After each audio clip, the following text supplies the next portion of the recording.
Welcome back to the Citizen channel. We're all staying safe and well, and another episode of CITY130. Yes, of course, Manchester City, as Manchester City came into being in 1894-95 season. So I'm currently recording this during the 24-25 season, as in 2024-25, 130 plus a little bit years later. So we're going to have a little look, and what we do in this little feature is look at teams we've played over that time, and of course to coincide with teams we're currently playing in the 24-25 season. So I'm recording this on the 16th of October 2024, prior to the game against Southampton. Yes, we're playing Southampton on the 26th of October 2024. So all stats and facts and anything I'm going to give you should be right at that time. But obviously, depending when you're watching it, it might all be changed. But this is CITY130, so welcome to it anyway. Please, if you are new to the channel, push that subscription button, plus that bell notification. All these vlogs are coming out. Great to have you on board.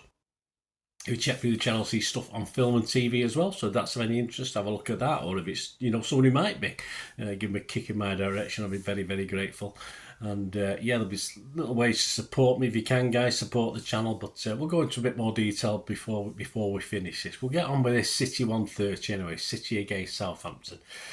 First league meeting at home to the Saints. We're looking at home games today, not particularly looking at games at the Dell or anywhere else.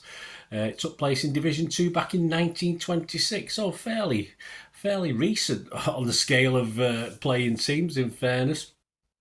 We'd actually met them a little bit earlier there. This was our second matchup. We'd met them 16 years earlier, back in 1910 in the FA Cup, where we'd won 5-0 on the 5th of February 1910. So we did all right on that one, but wasn't going to go too well for this one, but we'll talk about that in a minute. Our overall home league record against the Saints reads: played 46, so not one of the most prolific games. Won 23, drawn 13 and lost 10. And we scored 88 goals and had 54 put in against us. Our biggest home wins, we've had a couple of 6-1s, yes, we like a 6-1, don't we? Recently, as in 2018-19, as I'm recording this, 6 years or so ago, and back in 1927-28, and even I wasn't even a twinkle in my dad's eye at that stage. I don't think my dad was a twinkle in my granddad's eye, in fairness. Our heaviest home defeat was fairly recent. I was there that day, or night, or evening, I can't remember particularly.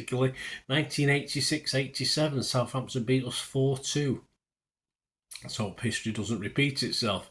But let's go back to our first ever game, the 16th of October 1926. It was a 7-goal thriller, but as I said, even despite beating them 15 years previously, that didn't count for anything. We lost 4-3 on the end of a 7-goal thriller. We lost 4-3 in that one. It was a second division matchup.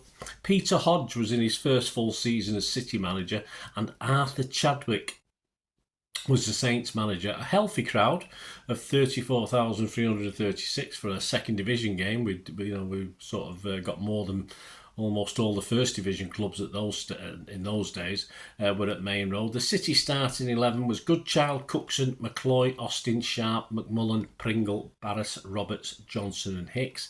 Southampton's starting lineup, perhaps not as well known. I'll give you the first names. Thomas Allen, probably Tommy Allen. Edward Huff, these are all the Sunday names.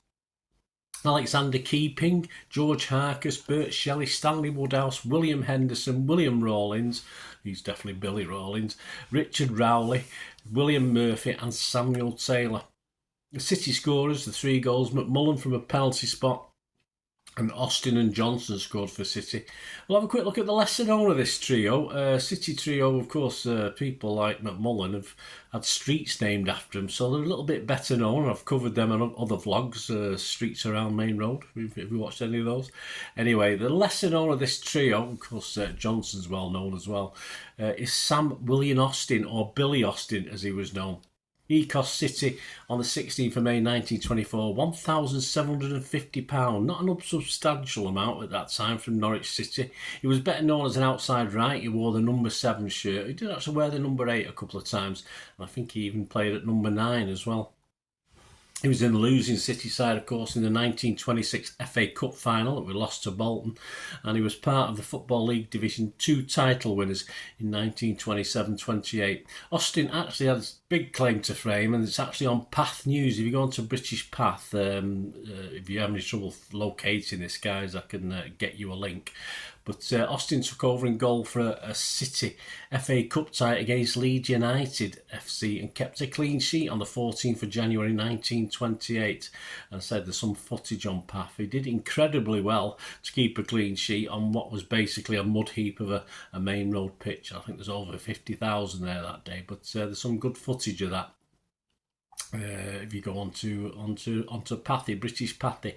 He managed one cap for England in 1925 against Ireland on the 24th of October. It was a 0-0 draw at Windsor Park, Belfast. He made his debut in a 2-0 win at Bury on August the 30th, 1924, and his final game at Main Road on April the 13th, 1929, a 3-1 win against Sheffield United. He didn't do too bad as a winger, mainly winger. He scored 43 goals in 160 games for City. Yep, Southampton scored 4. Their scorers were Rowlands, he got a couple, Rowley and Taylor. So we'll have a quick look at a couple of their scorers. Bill Rowlands, sort of stood out, a bit of information. Big centre forward, a bit of a legend for Southampton. He played for the Saints for over 10 years, and he also played briefly for that lot down the road, United, when he left Southampton. He finished as the Saints' top goal scorer in 8 of the 9 seasons from 1920-21 until 27-28, and he scored 193 goals in 364 competitive games, and that he's their 3rd highest scorer of all time behind Mick Shannon and Matt Le Tissier, so he's in their exalted company. Another scorer was Dick Rowley. He was no slouch either. He played either inside forward or centre forward. He was an Irish international, and he'd scored an impressive 58 goals in 113 matches for the Saints. In 2029-30, he scored 25 goals in 25 appearances, including hat-tricks in successive matches against Chelsea and Forest in September, and 4 goals, which I think remained the most for a Southampton player at the time. It may have changed since then. In 4 goals at Bradford City on the 2nd of November. The final positions in the league that season, 26-27. City just missed out on promotion. We finished 3rd, but Southampton, despite that victory over us, finished 13th. It's back to those 2 big wins, of course, both 6-1s. We always like a 6-1, as I said. April 28th, 1928. This was a Division 2 title season for City, and with this win in our penultimate game of the season, we actually clinched the title. We actually lost our last game away, but we'd already won the title anyway, so it didn't make any difference. Our scorers are Bobby Marshall hat-trick, plus Alf Horn, yes, not Stan Horn, Tommy Johnson and Tommy Tate. Interestingly enough, the Saints scorer that day, Tommy Taylor, who had previously been at City but had failed to break through to the first team.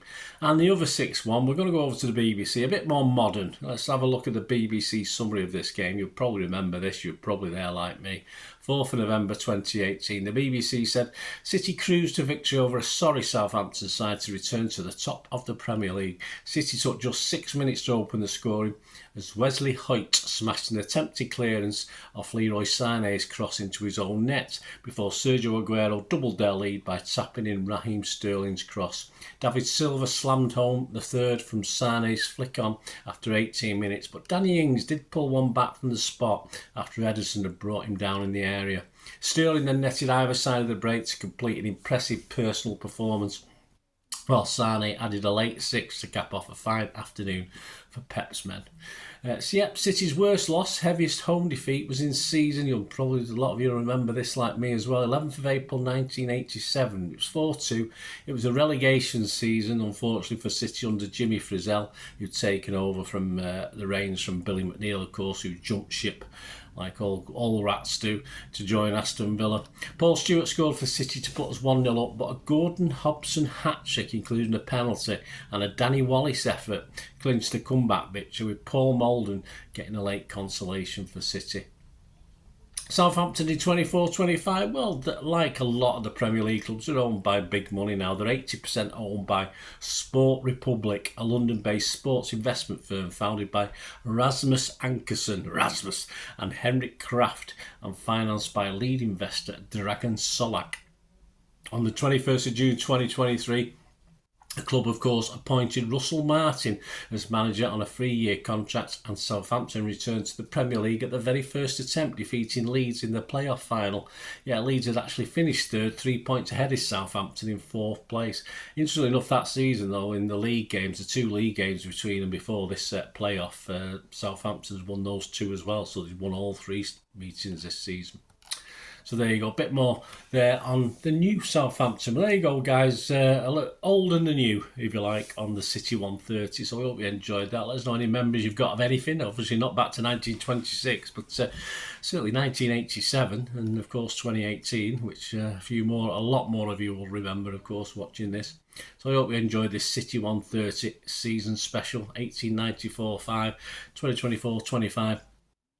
And there's going to be more throughout the season, of course. They do change slightly in format. I do a different one for the home games and away games and add different things. So they're always a little bit different to each other. So we hope you enjoyed it. And please, if you can stay tuned just for other ways you can help support the channel. Well, I hope you enjoyed the feature, and yeah, if you can support me through the subscription, if you can subscribe, guys, that'd be wonderful if you've not already done so. We do actually have memberships at the moment, just 99p a month, so you get access to all my City stuff, including all the history vlogs, dozens and dozens not been published yet that you get immediate access to, and every time I do a edit and do a vlog, you get immediate access to it as well. So you can have a copy of scripts as well if you want any hard copy of the sort of things I do on matches and teams and managers and players, etc, etc. So if you can join the membership, that'd be wonderful. We do have sponsors at the moment. Kippax 6505 are our current sponsor. They have a little eBay shop, so if you check in the comments section, there's a link there to the shop. They sell movie posters from the 90s and 2000s. They sell DVDs, some classic Hollywood movies, some classic foreign language ones. And if you do see anything you fancy on there, if you do place an order, just mention me, just say Bernard sent you, and you automatically get 10% reduction in the cost of your order. So fill your boots, guys, and my thanks to Kippax 6505. And yeah, if you want to support the channel just by watching the ads, that helps. Watch the ads, let them play through while you just have to check your phone or something, let it play out. And of course, if you follow any of the links, that always works as well. If you follow a link to one of the ads and you fancy something, I've done it myself. I've followed a link and actually purchase something from another organisation, but it can happen. It can happen. Not all ads are stuff you're not interested in. And of course, if you can give us a like, guys, that's be absolutely fantastic. All likes are much appreciated. Anyway, thanks for watching. Until the next time, of course, I only ever ask one thing, don't I? Please, I ask you all to stay safe, especially you Blues. Until the next time, come on, City. Bye for now.